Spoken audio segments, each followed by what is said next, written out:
Pasca ledakan bom yang diduga dilakukan oleh sekelompok teroris di kawasan Sarinah, Jakarta Pusat pada Kamis siang, Polda Sumsel langsung meningkatkan level siaga di wilayah Sumsel dan telah menyiapkan tim gegana di sejumlah titik.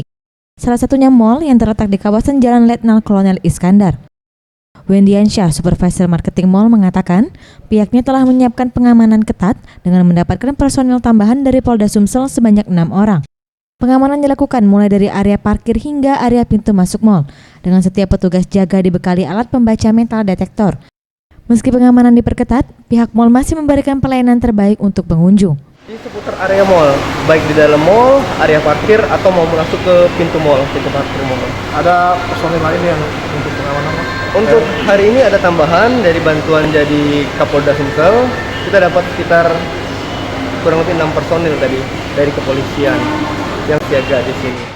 Selain itu, pihak manajemen mal menugaskan personel pengamanan untuk menjaga outlet waralaba milik asing. Para Dwi Satria, Septiawan Rizky, Sriwijaya TV.